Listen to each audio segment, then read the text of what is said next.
I don't totally understand hunger. I don't know what other people are experiencing with hunger, but to me, hunger is my stomach rumbles, I'm Mhm. irritable, and everything is saying you need food. And yet, that was not why I overate for the vast majority of my life. I mostly overate because I was anxious or sad or happy because it added something to every emotion I felt, or it just made me feel whole and complete and comforted. It was like a warm hug to eat to this Yeah. point of oblivion to I could reach a sense of euphoria by Right. stuffing myself so much. And then I had zero outlet for any of that when I finally found some eating pattern that I was able to maintain my weight on. And like, this is useful. Oh my God, it's not hard. I'm not hungry. I'm not experiencing frustration. I'm not experiencing a pain in my stomach. I'm not experiencing any of that. But my God, am I lacking some outlet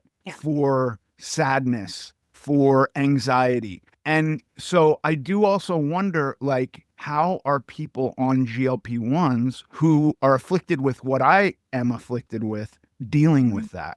This is an excellent question. I lay out a framework for people who are thinking about these medications or starting these meds so that they feel in control of the situation. The first thing we do, we move beyond why we're doing this, is to learn some habits that are very important.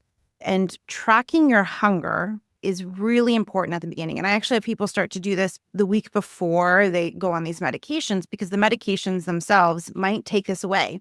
They don't take it away immediately or fully for everyone, but some people they do. And I want people to just try to get connected between their brain and their body when it comes to understanding why they're eating food. So I have people food log in my practice, and not for calories, not from macro counting, but what did you eat? Why did you eat it? Were you hungry? And how did you feel? And you start to recognize patterns, and we all do it. I'm eating this for comfort. I ate it, but I can't even remember because I was so busy. That's the stage of life I'm in right now. I have these 4 little kids, and I'm like, did I eat? Did I not eat? And so I try to play the same exercise with myself. And interestingly, on the hunger scale, the fullness scale, hunger really should start just as you described it. My stomach's rumbling. I'm thinking about food. Many people, by the time that they need to lose significant weight, will never feel hunger. It's just like you can't will yourself to stop breathing. Once our hormones are dictating hunger that is not tied to any physical hunger, it can be something that's very hard to overcome. Many people are using food as an emotional crutch. We are programmed this way from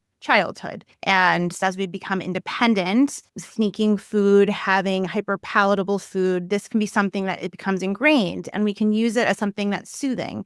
And many adults will move on to alcohol, drugs in the same way, and they all kind of act on the same parts of the brain. Interestingly, GLP medications are being used to study and will probably be approved for the treatment of addiction because these pathways are also interrelated. Many people will use food either to qualify at the level of binge eating disorder or really just crutch, safe space, happy space. We need to identify that you're an emotional eater because we need to find something else for you to do. Yeah. We need to fill that void, and we need to be working about filling that void. What I do find in the person like you're describing, probably it would be back at the beginning. I call it an anhedonia. So a subtle lack of pleasure that happens in the quiet moments. So at night when you would unwind and you would sit there with your food of choice or your alcohol of choice, because people don't drink as much on this drug, which is amazing. But when you don't have that ability to turn there for comfort, what else are we going to do?